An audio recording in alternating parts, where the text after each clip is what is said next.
The thing that I thought about just as I was filling my cup of coffee was that I'd been reaching out to you for a while. I'd known who you were. I'd seen write-ups. I'd seen the ESPN thing, but then you covered something for our sport, Yep. obstacle racing. Um, and she had her various denials. So that's, I think, my first question to you is, are you surprised by people's ability to stay in denial even when caught red-handed? Yeah, I mean, and with her, she didn't deny so much. I mean, she had admitted, but it's the excuses were all over the place. It wasn't my fault. I was pressured to do this by Spartan. I didn't mean to cheat, but all up until the point, it's like, yeah, I asked that I get removed from these races, but and they were promoting this record for the most trifectas up until the point where I contacted them and contacted even Spartan. I contacted them, and the PR guy was getting back to me, back and forth, and never did offer a statement, and then it's kind of went quiet. And then and she just again, it's on her coaches site. They were posting the record of 22, I think, which would have been the female record. I couldn't find a lot of backup on what that record actually was. 25 was or 24 was the overall record for most trifectas. So it's again, she was claiming that up until the point, and having people run with her bib when she wasn't even there. I mean, there was obvious intent. Why would you have somebody run with your bib when you can't run it if you're not trying to cheat? So say it was an accident. Pressure. Kind of get. She was everyday Spartan. She was being highly promoted for this record, so I can understand the pressure to not fail, but then the step to going to cheat to get there and to fake at least 2 to 3 to 4 or more results. I spent more time on this story than anything else. In a long time. I wasn't that familiar with with the obstacle racing world, and just trying to figure out, okay, what's a trifecta, and trying to find the results and find the photos is kind of a challenge, through the Spartan site. So I went through a bunch of the races, and she seemed to, and there's some other things where it's, there's the different levels, and I'm drawing a blank on what they are, but in some races she did super fast times, even with the elite field, and then other times times varied all over the place. So I think there was I know there's always questions of, hey, did she do her burpees? Did she do Well, that? we're And there's a lot right. of different ways to Right. cheat. We're not even going to go there. That's a whole nother Oh. thing with our sport. But my question to you is, as we've seen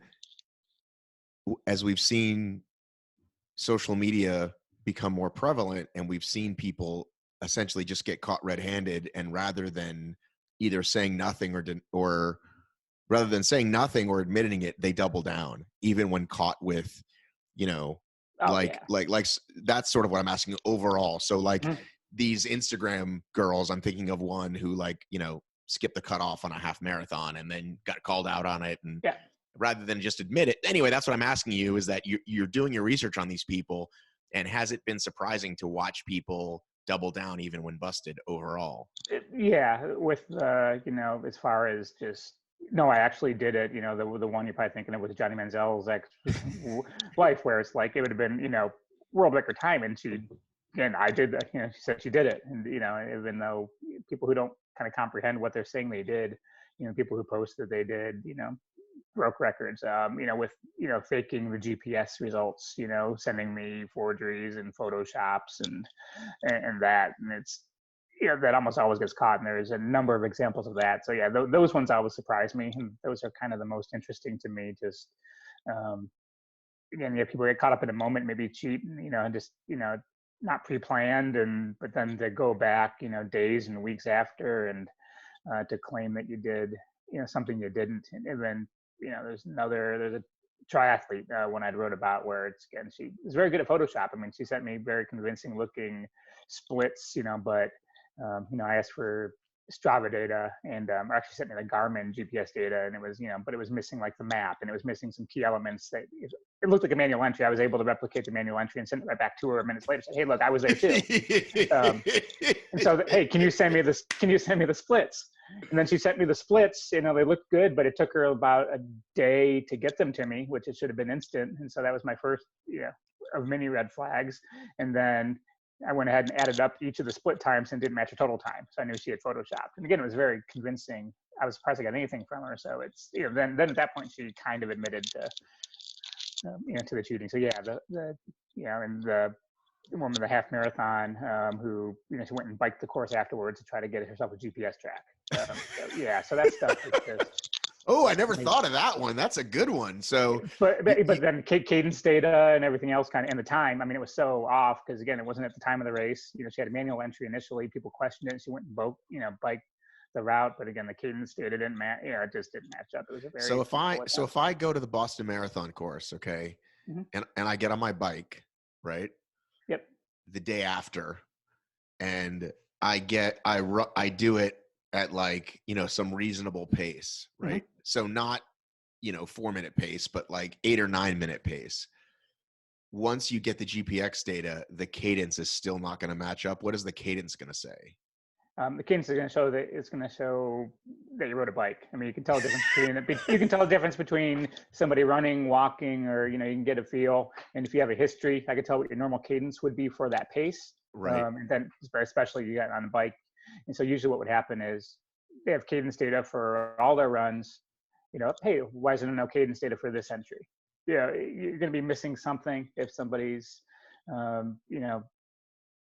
that good, or just faking GPS or copying somebody else's. So I mean, you can fake GPS data, but the typical person, usually there's flags you can find in that. Most people aren't technologically able to really fake a good GPS route. I know I couldn't. So usually that's kind of the be all end all. Hey, if somebody has decent looking GPS data and it's up quickly, hey, if they put it up 2 months later, or so it would be tough. It's tough to fake GPS data. It's not impossible to get by, but usually something's missing. I can't remember if you were following this when it happened. The guy that ran across country and faked it, and there was later like a little ESPN doc about him. Were you following that while it happened? Because I remember like Laz got involved. Like it was a big deal.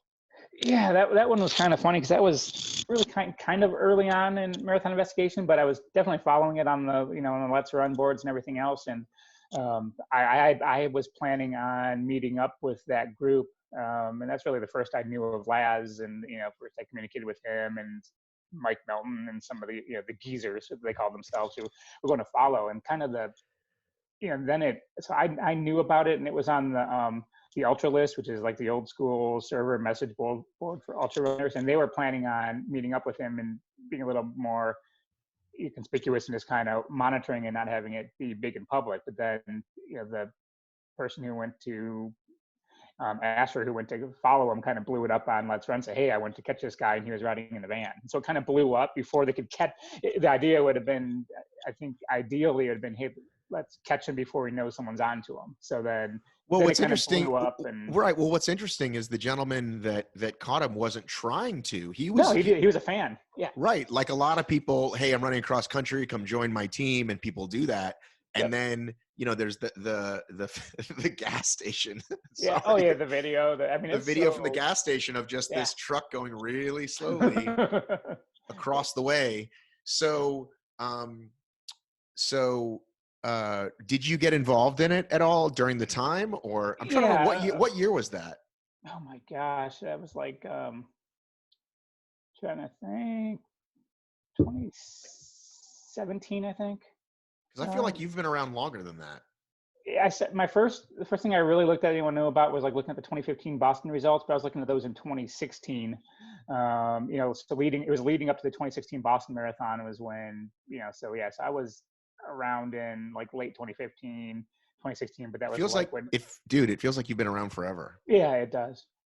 Believe me, it feels that way to me too. But so it hasn't been. So it's been like about 5 years, I guess. 4 or 5 years. But at that point, it was like marathon cheat at blogspot.com or something. When I just first threw it up. So the Runner's World article, which was the first most people found out, that was posted right before the 2016 Boston Marathon, with kind of my 2015 analysis, where I found like 60 people that cheated, to get into that race. And so that was really the true start of Marathon Investigation.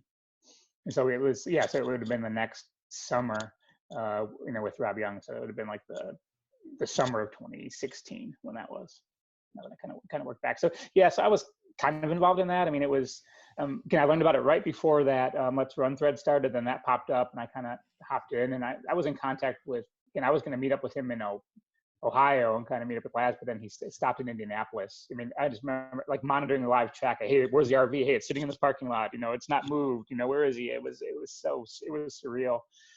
Yeah, but ideally, I think kind of when stuff blows up publicly during an investigation, to me, it's not as good because you can keep it quiet and like actually really have good evidence catching him during the fact. So once people were onto him, then it was okay. Then he was kind of his time slowed. His distances slowed down every day. I mean, he definitely cheated, but he was never. There's not video. Laz and the team didn't get video of him running in a van. When Laz was watching him and that group, he was doing it legitimately. Right. Well, And I but even think he pushed himself too hard, and he really, kind of burned himself out and got right, injured. which is what happens to most folks that try to, or it's an obvious thing that can happen. If you watch the recent Western States doc, and Yes. and Walmsley is going at record pace, and so is Sage, but Sage finishes 11th because he blew up, because that's what happens. Not a bad guy, not a bad racer, but that's on any given day, let alone running across the country. But what's interesting about that one was that, spoiler alert for those who haven't seen it, he did cheat, and even months later denied it, even when confronted with GPS, and his team, who was denying it, finally came out, which I thought was interesting. Yeah, they kind of like in the ESPN doc, which is funny. I didn't even see that when it came out. I like found found it after the fact. That didn't get enough play, but yeah, I think it got to the point where they just knew they couldn't do it, and then kind of covered themselves, saying, "Oh yeah, maybe he rode on the back of the van and we didn't know it." I think they all knew it. It would be hard not to. But yeah, basically it was Cadence Data that was damning his sponsor. For those that don't know, commissioned a study, and then they determined that he cheated. So I mean, it Right. It's was still worth watching, independently. by the way. Oh, it was very good. It's still a good. What is it? Is it an E60 or what is it called? Let's look it It up was right like a now. short. Yeah, it was like I don't know if it was like an E60 short film or a 30 by 30 What's short his film. What's his name again? Rob Young. Rob Young. We'll just put Rob Young cross country. Well, I do have to ask you what you thought of E60's take on you. Again, I already knew you existed, and I'm a fan of that show. And a lot of times it's like, more often than not, often it feels like, this person had cancer, this person had a death. And so sometimes it's like, Yeah. come on, E60, can you give us something new? So when you were on, I was excited for you. I was excited that it was a new story. How did you think what did you think about their take on it? Yeah, I mean, they did it a little bit tongue in cheek, Right. kind of, That's what I'm, I was fine with that. I mean, I don't know how much, how in depth, and again, it's not, and I've never claimed this was like you know, the high priority stuff in the grand scheme of life. And, there's bigger crimes going on. There's more, important things going on. But within running, it is, and racing and cheating, I think there's a lot of different layers to it. So, yeah, I mean, I had no idea how they would, how they would play it. But yeah, I think it was fine. I think it kind of played down the middle. I mean, I think, people who are fans of Marathon Investigation enjoyed it, and, and that. So yeah, so it wasn't, again, I don't take myself as seriously as sometimes it may come off. It's just, again, I never didn't get into it because, God, I hate cheaters and let's stop them all. And it's not a vendetta.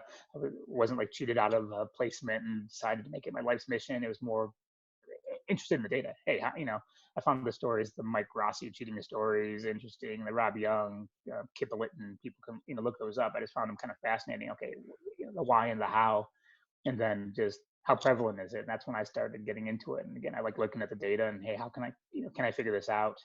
Where raking people over the coals for cheating at so you Boston. didn't, so So you, is it prevalent? Are there a lot of people doing it, or is this the only one kind of thing? but I'm saying, did you know they were going to be like, here's the gumshoe, and like sort of that take it all, or they just sat down and interviewed you and then you saw it when it came out? Yeah, exactly. Yeah, I had no idea, how it was how the tone of it was gonna be, and again, there was a whole lot more footage than that. They showed me. We went to the California National Marathon, and they hired me to to work on the race and validate the results. So I went out there, and they filmed me there, and then they came to my home, and they did the video of me running on the path, which was funny because I hadn't run at that point I was, by 6 months from when I ran at all, and it was a winter day. I'm running on the path, and they're showing me slow motion running, like like I was training, and hey, make sure you stretch, hey, tie your shoe, and do all that. So yeah, that stuff was kind of awkward. So it's like yeah, but it is what it is. So and it was good.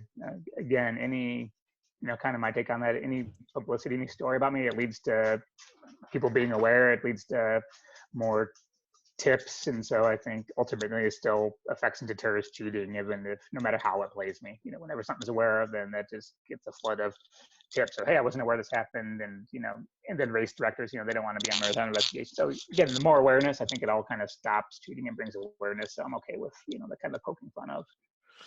Really quickly, I just Googled it and it comes up under SC featured Run, the Robert Young story. I know hosts always say I'll put it in the show notes, but I never remember. So SC featured Run, the Robert Young story. If you want to go look that up, it's about 23 minutes long. There's probably other versions, YouTube versions of it, whatever, or if you're ESPN app, who knows? Have you been reached out to by Boston directly, by those race people?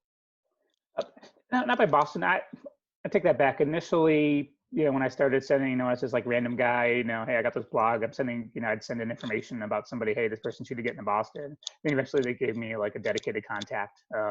Now that person's gone, left in the BAA. So I have another person I email. They don't, they never respond, but usually there's action. It's like, hey, this person's registered, and I think they cheated, and I find out that they do act on that. But as far as like wanting to hire me or have me as an official consultant, no. But they definitely react. Kind of the best example was there was this travel agency that was basically cheating in qualifying races to get their customers bibs. They did this at least on 2 different instances. One was wait yeah, it's so hey, if you buy a trip to wherever, I'll run for you. I'll be a bib mule for you, and you'll get into Boston. yeah, it's a little bit different than that, because I know there's like an international travel program where people can buy a package and get a non-qualified entry into Boston. So that is actually a thing. But this travel agent wasn't part of that program. So I found out when I was looking at the 2015 results. Basically the way I would do it is I'd look for runners who ran significantly slower than they qualified. You can tell that by the bib. Boston bib numbers are in sequence based on their qualifying time. So if you see, somebody ran real slow time with a low number bib, okay, they either crashed that day or they cheat. Something could have happened. Your headphones are really scratching, dude. Sorry, I'm moving around. Yeah, it's okay. Yeah. So basically, I found, I think it was like 7 or 8 runners at the Mount Saint Michel Marathon in France that came up towards the top of my list. And so it was real suspicious. And they had finish line video. I couldn't find any of these runners in the finish line video. So these runners were actually added to the results by the race director and never ran the race. And so I knew something fishy was going on. Some French media and Runner's World got involved and determined that it was based on a travel agent who convinced the race director to add these runners in the results. And so they had Boston qualifying times, and then they got to run Boston using those bibs. 1 year later, similar thing. I actually have video of the travel agency owner, walking across the finish line at the same time as like 3 of his runners finished. So basically he had a binder with him. He had bibs in the binder and got his runners finish time. So I found this out maybe 2 weeks before the Boston Marathon. So I emailed them and they immediately removed all those runners from the race. So these runners were kind of innocent victims. I think they thought they were getting legitimate bibs. Right. But then, so they were planning on going to Boston 2 weeks later. They're 2 weeks before the race. They got canceled. And so I don't really fault the runners there. I fault, it's the travel agent, but he's done this year after year to scams to sell these travel packages with Boston entries to runners who haven't earned it. So that's probably the most blatant. And that's the one where Boston, where I had some back and forth communication where it's, they're aware of this travel agent and, he's always kind of scamming the system. And there's been instances besides Boston where he's kind of, just odd. I mean, I've seen races, I think Berlin, where a bunch of their runners were disqualified. So I'm not sure it was the same kind of thing because it's harder to get video from, get a enter in postal codes and everything else to get, photos and videos from the Berlin Marathon, EU, privacy thing or whatever. Right. But there's stuff's gone on with this travel agent. He's still in business and he's still doing it. But they aren't promoting Boston Bimps on their website anymore, and I kind of keep a lookout for that. So in my industry, I'm sort of one of the few folks who has been counted on to call folks out, to investigate things. And by the way, I'm not a journalist by trade, so like this is how I found my, like, kind of like you. Yeah, People count on me to be that guy, and it's like, oh, I didn't know I was going to end up being that guy. But the point is, sometimes we hear about things that aren't even that big of a deal, or that, like, hey, I heard about this person, and it's like, listen, I don't have the bandwidth to research this thing that probably doesn't really matter anyway. How do I know yep, you're not just like some vindictive person who has something sure. against? Anyway, do you get a lot of that? Do you get some local 5K that no one cares about, or just somebody that clearly is out to get some X, or do you get much of that? Oh yeah, I get a lot of that. I really early on that was like on my radar. I mean, there's some I'm sorry, crazy I'm stuff. laughing. I don't know why I find Yeah. it funny, but sorry. Yeah, I got the turkey trot. I had a message from somebody like, hey, this person's a social media influencer. They lied about their times. And I kind of keep an eye out on that. Like someone's a coach and someone's, profiting by saying, hey, I qualified for Boston, or I ran this time, and they really didn't. That does matter to me. But this was like somebody who said, and yeah, they said they ran a 2.5 hour marathon. They ran 2:31:22. I mean, it was a rounding. And it was like literally seconds and minutes on races. I'm like, okay, this person's not. I mean, you asked me what my marathon best was, which is horrible. I'd probably be off by a few minutes. It's just it was one of those. I was like, yeah, so I get that. And then, when I get small races, then I get like a flurry of like maybe like 3 or 4 emails on the same person. You just know it's kind of like a group of people who are like, yeah, kind of out to get somebody. So, yeah, I kind of keep my radar out for that, and avoid those. And I've gotten more conservative in who I name and who I write about. There has to be a reason why. Yeah, okay, why am I actually gonna, call this person out by name, or is it kind of a general thing? But yeah, there's definitely some of that. Well, we live in this, this crazy cancel culture, right? So you call someone out for cheating and people say, great, good job.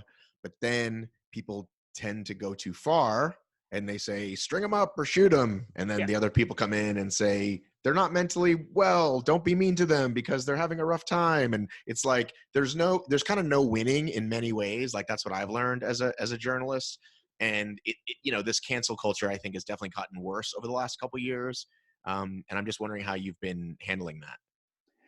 yeah, it's definitely both sides, and I cringe really more on like, especially like, on my page and with my comments where it's like, okay, yeah, this person cheated, then all of a sudden, I watch for people. Okay, someone found out who they are. I mean, I named them, or maybe I did. And they're going to their page and that kind of stuff. So I'll immediately, you do what you can to stop that, but not all the discussion happens on my, I post an article, it gets shared to trail and ultra running, it gets shared to marathon maniacs, and then the comments there, I have no control over them. And so you see how people react there on my page. Really, I think sometimes it gets a little bit off the rails, but I'm able to turn off comments or just either block people and stuff. So I think I keep a handle on it there, but once it's out in the world, it's out there. So I kind of write everything knowing, what could, possibly happen and what the reaction can be. And I cringe more on, the people who just, take it too far, ban this person for life, and hey, let's, and try to take it too far. It's like, hey, I just want people to be aware. I want the cheating to stop, but, I don't want people going the personal page and going crazy. And then on the, other end, like I said, there's people who are like, hey, nobody should ever be called out for cheating, and they're only cheating themselves, and and really, I don't think I think it's kind of like the loud people on both ends make it seem like that's a little more prominent than it is. When I started this, I thought there'd be a lot more criticisms. I guess more criticisms from more people. Again, you get the people who are loud and who are always going to be there, but I think in general, and everyone that I've come across, generally has been supportive, and there's people, big names in the ultra world that I've been more involved in lately, and in the marathons, I think the true competitors, the honest competitors, are appreciative, and people who are kind of critical, it's like, oops, hey, once they get cheated or once it kind of hits them personally, then they kind of understand it. Even my the co-host Scott who does 10 Junk Miles podcast, and is a very strong critic of me, but when someone has been on his show, turns out they cheated, then it's kind of like, hey, go get them. So I think once it kind of hits you, once you get cheated out of something, and once you get lied to, then it's a little bit different. People tend to have a bit of a different attitude. What do you think a fair punishment is if someone bib mules to get to Boston? What do you think a fair punishment is? Yeah, I mean, I think a ban from Boston is, is fair. And again, I think it's, yeah, I just think a ban from that race, if it's, Like intentional. for life, but they can still run other races. Yeah, I don't think you can ban them, yeah, to a point. There's probably some exceptions where it's okay. This person has cheated at dozens of races. It'd be nice if there was some kind of central, hey, let's not let this person want to run a race. What gets me is people who like cheat the same race year after year, and they're allowed back in, and and the race knows about it, and they allow them back in. And it happened very early on. There was a guy who was doing that and getting age group awards, and he obviously wasn't capable at times. I mailed him maybe a couple months after the race. He's like, "Oh well, yeah, it's too late. We're not going to do anything about it." And he had a Boston qualifying time, but didn't use it for Boston.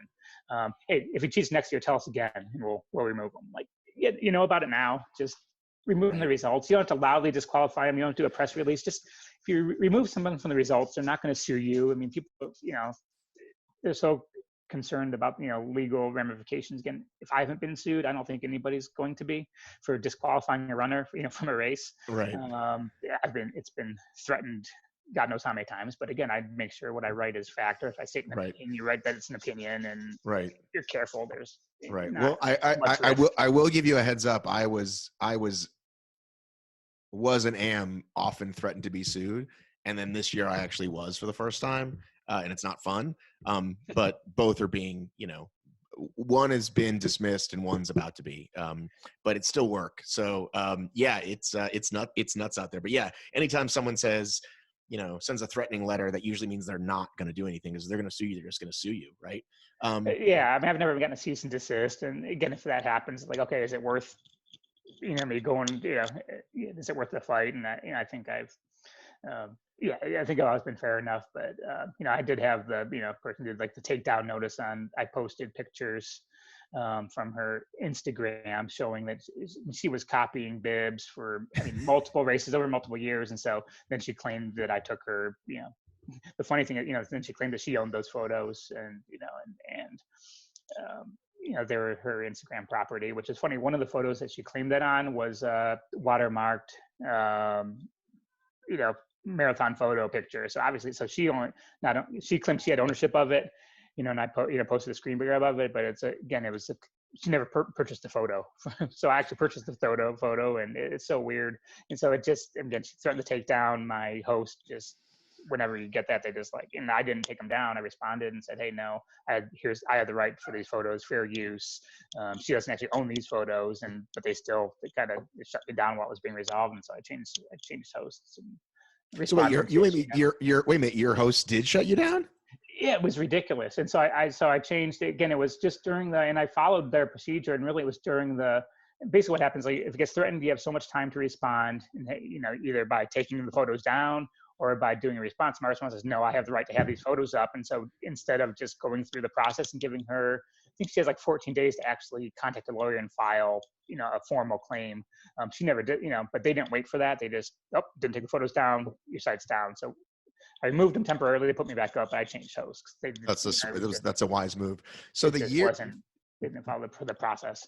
the years that you've been studying the data, specifically around Boston, are the numbers up, down, or the same in number of people you catch? It's, I think it seems to be down, at least the obvious cases. Because the very first year, when I kind of did my algorithm and sorted and prioritized who I'd review, like the top 100 runners on the list, I'd find maybe 20 obviously cheated. So the first 2 years, it was like that. And then I'd go down a list, and go down my prioritized list, and the frequency would decline predictably. So the first 2 years, again, people ran 2016 not really aware of me, so I found a similar number. But then after that, I think I got out like the multiple cheaters, the serial cheaters, the real blatant ones. I think kind of either they went away, I caught them, or they just stopped, or that. So yeah, so it's harder to find people actually getting into Boston. Now I'm finding them. Instead of just looking at Boston results, I'm looking at all the qualifiers. So there's a number of people who try to enter, who get in, who I'm able to get disqualified, so they don't actually get to run Boston. So I find a lot of people on the front end, people actually like getting into Boston. That number is less. I still think that a large number of people are cheating. I think the real blatant serial cheaters, there's not as many of those out there as there were. Because again, people are aware, so they're getting reported, or maybe they're just okay, or they're stopping. So it seems like that number is going down, but I don't think will ever be a real lack of cheating. The blatant ones are getting caught now. Right. I mean, that's the nature of sport, right? From kids to adults to whether it's, exams or like, I just think that's part of human whatever. And I don't think there's never going to not be cheaters. It's Yeah. To me, the most surprising is I guess the lengths people go to. And again, the sometimes like doubling down when busted. There's a show called American Greed. I don't know if you watch that. Oh yeah, I love Oh, that show. okay. Okay, me too. And sometimes these people like hit bottom and learn, and sometimes like behind bars, they're still like, well, I just had the wrong accountants, and it's like, Yeah. dude, you're in jail. It might be time to admit it's over. Yeah. Hey, and then there's a number of people. It's usually it goes in different areas of life. There's a number of people I've written about who've been caught doing stuff in other aspects of their life. The Kelly Agnew, who was the ultra runner who hid in the porta potty during the 24-hour race. And so he'd cross the finish line, he'd step off the course, hide in the porta potty, hop back out, cross the start finish line, and do this every few loops. And he was winning. I think he ended up being disqualified from 20 or 30 total races, most of which he had won.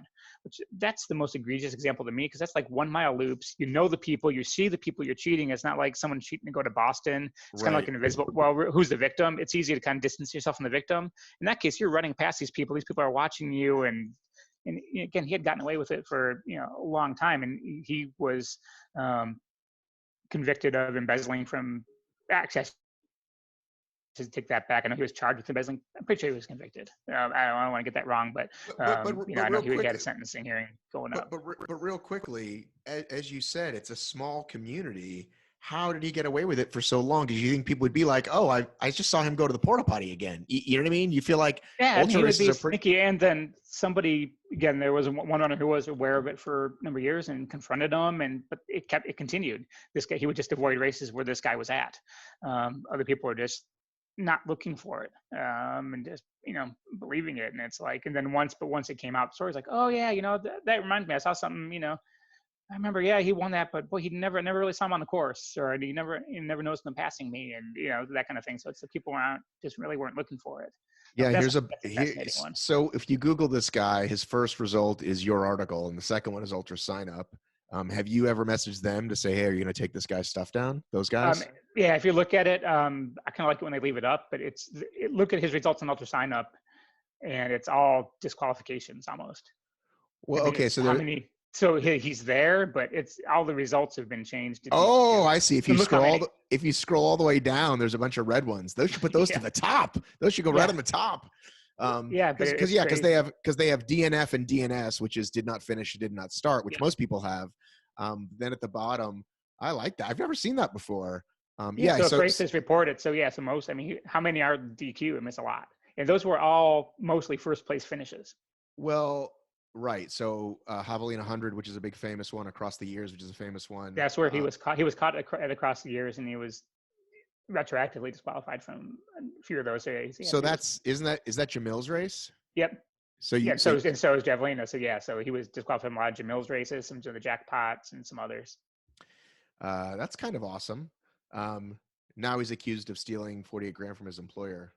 Which I'm curious if because it seemed like that started coming up like shortly after the article. Again, I'm wondering if that like, hey, look, again, one of those things like, boy, look at all this stuff he did. Hey, maybe maybe we should look into his employment kind of thing. So I think I wonder if that was led to him being caught for the embezzling. So there was that. There was the triathlete who I talked about before, who like faked the GPS data, and she was at the same time, I didn't realize it, she was accused of cyber stalking a coach of hers, and basically was trying to like break up the marriage. And then that was being investigated for the harassment, and she impersonated a police officer. I think she was in prison. Maybe she got out now. Maybe the coronavirus got her broken. But yeah, she was. January 1st, she was supposed to go to prison for that whole thing. And I didn't realize that was happening at the same time. I was investigating her, and she was talking to me and lying to me. So I could see why she didn't want that to get out, that she was cheating there. But yeah, so there's a handful of cases of, catching people and then finding other types of scams and misdeeds in the rest of their life. Yeah, I mean, it's like if you watch a movie from like the 80s even, and you go, well, having a cell phone would have solved this crime in 5 minutes, right? Or DNA, right? And so runners could do kind of whatever they wanted, before social media and before, like, now we're just a lot more. Listen, you're still going to be able to, people are going to find the absolute corners to cut, right? Always. But it certainly is a lot different than even, 2012 or certainly Oh yeah. 2006. I'm sure there's people, if we went back through time, I'm sure we would find a bunch of people that, if they were smart, they didn't win every race. Maybe they came in top three or won their age group or whatever. It's interesting. So this concept of leave people alone. So this is a big one in Spartan, because they do have these two classes, right? There's Yep. the elite race and there's the open wave, right? Well, there's elite, age group, and open wave, but age group is officiated basically the same way open wave is. And so people can hop on there and claim it, and they don't win any money, but they get a shiny little medal. And um, there's always this concept of run your own race. Like, that's the big phrase people use, right? Run your own race. If this person cheated, it's on them.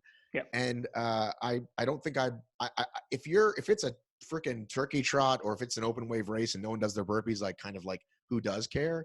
But if it's certainly placement, if you've worked really hard, you don't want to get beat by the guy that skipped obstacles. Yeah, and the one I looked at, again, a lot of that was, when I was just asking people like, hey, is this a big deal? Oh, it's open. What's the, it's no big deal. But it was going for the record and being promoted being promoted for going for the record and being on the Everyday Spartan series and all that. Again, if I've gotten, I think that Jane CEO, who was the one who, that went viral. There was allegations of her cheating at obstacle races, same kind of stuff. And she was the one who cheated the half marathon and went back and biked the course afterwards and claimed the award. Again, it was more kind of the cover-up's always worse, and that's always what kind of makes it go viral. It's never just the cheating itself. Right. It's he hid in the porta potty, or she biked the course after claiming she was tired and crashed, but she had the energy to go 13.1 miles on a bike, right after the race. So yeah, and the same kind of thing. So yes, I get all kinds of tips. I'm getting tips now. Again, I'll probably, where I've kind of stepped away from it. It's like, what am I going to write about now? And it doesn't seem all that important right now. But then there's some things that, I had a long email from somebody about a woman cheating in her Peloton treadmill rankings. And to me, what has the world come to, Derek? We're now cheating at the damn virtual Peloton races, Derek. What the hell has the world come to? Whatever. I believe she probably is. It's like 6-minute paces, like 5% incline, and her races are 10 minutes. So it's fascinating to me. But am I going to call this person out and put her name and picture on my site? No, probably not. But it's like, there's that. And then, cheating at all the virtual races going on. And, I don't want to interview you on this, but I know you're putting on a virtual race and there's prize money. So that would have to be I'm not concerned about cheating at most virtual races, but at yours I would be. If someone's cheating, and I think you have stuff in place to hopefully catch that. But hey, you're $1,000 for the top prize. Somebody's gonna try to cheat to get that. So it wouldn't shock me at all. So that would be something that I'd be interested in. Someone. Well, it's interesting. I hadn't thought of this. I don't know what your rates are. Maybe I could hire you to dig through GPS data for this next one I'm doing. There we go. I mean, again, if someone gets reported, I just do it. And write the article if you want to. But it's a lot of work. I mean, listen, we told people, we said, listen, clearly this is a lot of honesty system. If you're top 5, maybe top 10, your stuff's going to get looked at a lot closer. And then everybody else, it's pretty much honor system. Yeah. So there's no way I'm going to, if you look, so people ran, what was it? 13,000 miles. So divided by 5, like there's no way I have the wherewithal to look at all that GPS data. Right. Nope. And there's 100 ways to fake it. But yeah, we've already improved the system for next time in terms of how we're going to I'll get your thoughts now that I'm talking to you. So this first time out, we said, watch face or app, right? So Yep. you're going to take a picture of the watch, or if you send us the app. But if you send us the app, it has to be moving time. I mean, it has to be total time, not just Yeah. moving time, right? Because there can be a big difference. Um, this time, what we're thinking of doing. Oh, so I said, well, what if we just made it Strava for everybody, right? Some people use Map My Run, blah blah blah. But like, look, it's a free app. Everybody has to be Strava. Why don't we just make it Strava for everyone? And the guy who's helped me write the site said, well, you know, everybody's app though is different. Like I use my Garmin, and it's pretty quick, right, to get it to Strava. Yeah. But some other apps take time, and you don't want them spending that time. So here's what we're thinking. You do type it in, and you send the picture, and within 2 hours of the race, you do share every Strava link, and then we can dig into it. What do you think Yeah. about that? No, I think that's good. And the faster they get it up there, the better, because they would have to, and especially if we do the picture, it's going to have to tie the watch. You're not going to fake the watch picture, so the Strava would have to generally match the watch. I know sometimes like between Garmin and Strava, that you might have a little bit, but it'd be harder to pre-fake the Strava data to match up what they have on their watch, or you'd probably be able to find any discrepancies. And what I would do, like, okay, don't you think you're giving prizes? You get the cash prize to the top, and what top five, and some other stuff to the next runners. I would look at those runners and just look at their history. Okay, does it look like they could do this? Do they have a history showing? It's a 12-hour race, your next one, right? Correct. And it's like five, kind of looking like a 5 mile loops, Right. segments. So again, if you have somebody who's has no history, or is like a 12-minute marathoner, and 12-minute pace, it would jump out like, okay, how does this person do? How they do 65, 70 miles in Well, 12 we hours if they can't. So that's the first thing. Like, boy, that looks right. odd. And then if they are, maybe just look at one of the results. Like, yeah, that looks legit. They're probably fine. So I Right. kind of look at it. Could they do this? Is kind of the first thing, and then did they do it? Is the next. Well, interestingly enough, we did remove a person who was sharing it on Instagram, and I didn't even think about it. And two people sent me who this person was, and they said this is impossible for this person. And then I looked at what they submitted, and because we had never looked at it because he finished whatever place he finished, and he had submitted like the timer app, like the timer app. Oh, yeah. So I just wrote really nice. I Yeah. wrote really nicely. Thanks so much. We're removing you. I'm not going to ask because I know it. Like, we're removing you, but please feel free to enter next time and use one of these formats. So I did remove one guy just for the Yeah. record. If anybody asks, there were two people that I had no idea who they were, and I was like there was a gentleman who was leading for a while but came in sixth, and I couldn't find him like on Instagram. Then I was like, I found his ultra sign up, and I was like, oh, he's a real dude. And then the woman who actually won, she's very like low, what's the word? Low profile, Mhm. So her Instagram wasn't public, you know what I mean? And it was, but then once I found her, and she's great and she was legit, but like I couldn't find her. So in the middle of the race, because you don't want to bother people during the race, right? Yeah. Like, hey, who are you? Where's your stuff? But yeah, I think everybody understands for the most part that, like, I didn't even put the results up for, I said it would be a day, and it was 2 days, and nobody complained. And then the other interesting thing was people, what we did was we shut the board down like at 8:00. We used a universal, we used time.gov, told everybody that's the clock. That's when we started, that's when we ended. And we had people saying, well, I uploaded before. And it's like, no, you didn't, because we shut it down at 8:00. Like, I know we did. And people, no, I did. So, it's like, I understand you're frustrated, you're upset, but you didn't. Yeah. Yeah, and there was issue, with the backyard quarantine ultra. There were issues. There was issue there, and God, they had so many people signed up for that, and that was free, and that wasn't for a prize. But there was drama at the end of that race as well. And I signed up for the virtual race across Tennessee for which, So did I. Another list. All right. So I need to get running. So I figure if I do that, and I'm furloughed from my day job from last week till at least the end of May. My guess is it'll be longer, but I don't know. So I'm like, okay, good time is any to get out there and get the miles in. So. Yeah, you only have to average a little over 5 a day, which means you don't have to run every day if you want, right? Because I don't run every day. I take off days. Some people are starting now, which I think is cheating. Yeah, that was a mistake. No, that doesn't count.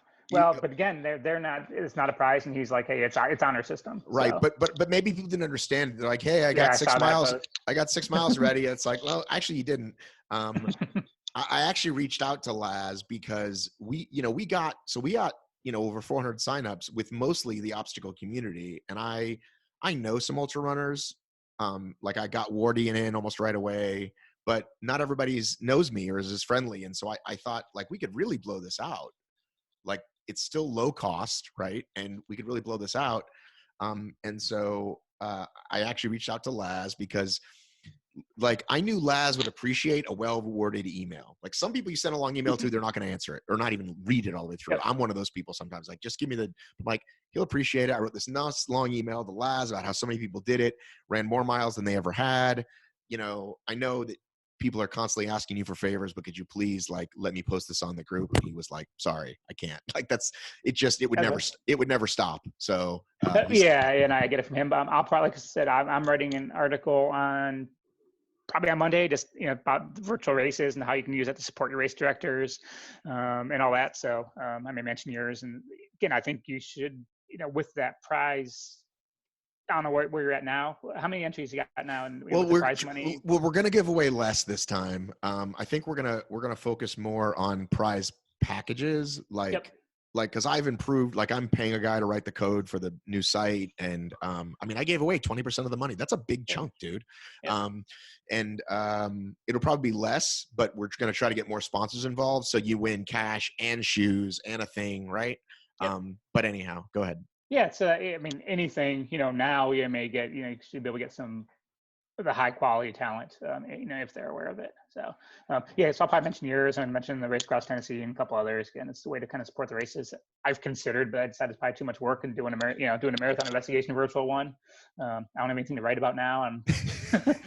Again, I'm furloughed from my day job. I'm not making, I think the website's made about $50 this month, so it might cover my not enough to cover my server costs. But hey, we could do a virtual race, and I know some timer ins, but it's boy, yeah, I can see where it's still probably a lot of work, and if Well, you're doing medals and all that. So yeah, well, I saw you have a PayPal. Have you thought of the Patreon thing? Because I think people really enjoy, like people, like I started one and it works really well. I did when the podcast was there. Again, that was relatively short lived. Just as I started working back full time again, it's just didn't have time to do a weekly podcast, kind of thing. So yeah, there's Patreon out there. I think it covers my podcast hosting fees. I get about $30 a month for it now. But yeah, it's I get when I write articles. And actually, the advertisement with like Google, that's like they've changed it so that it's significant. When I'm actually doing stuff, and the contributions are decent when I'm writing. Now I'm not writing, so there's just not much to write about. I'm going back and I'm looking at some long-term cases and and that, but I'm not sure. Again, it doesn't feel right now to write about a whole lot of that. But again, I could write about people who going on group runs and not social distancing, and I get those reported to me and all that. But and I'll probably have an example of that in my article, but I'm not going to call the person out by name or any of that. Just kind of an education kind of thing. But no, it's When I do stuff, it's actually started over like the last year or so, where it was worthwhile, from what it was, what's bringing in, and usually most of it goes back into the site and all that. But again, when there's no races and and hey, people are struggling, I'm not gonna not asking for I'm doing much asking for money. So so like the virtual race, or just or again, just writing articles and hey, have people click on the Amazon link. If they're buying stuff from Amazon, then go ahead and use the affiliate link, so and that kind of stuff. So but it's just crazy times for sure. For So, everyone, and if I'm in like the race director groups and stuff, you see how they're struggling, and with refunds and chargebacks and all that. And right. I did, I'm trying to say, don't issue a chargeback. Work with the race. They're doing what they can, and it's what it is. And because I think most people are. I think you're always going to get I paid for this and it's what I paid for it, so I want it. I think you're always going to get some of those people, but I think now more than ever, people are kind of getting it. Like, hey, we're all hurting, so let's not give these people a hard Yeah, I time think right now? initially, so I kind of stopped on that article because I know like Run Sign Up, I had emails like on hey how they're doing holding back funds from the race directors and stuff, and I understand from their point of view, so I just kind of let that simmer, and I think Well, that's kind of died down where they changed their policy. So yeah, so a lot of the smaller races, it's like they're really getting hurt just on like these on the reserves and all those details and what they're holding back from the race directors, for cancellations and I don't think the chargeback percent's been small for races who like offered a good alternative and who were fair to the runners. right. All right, cool, man. Let me put you on pause here.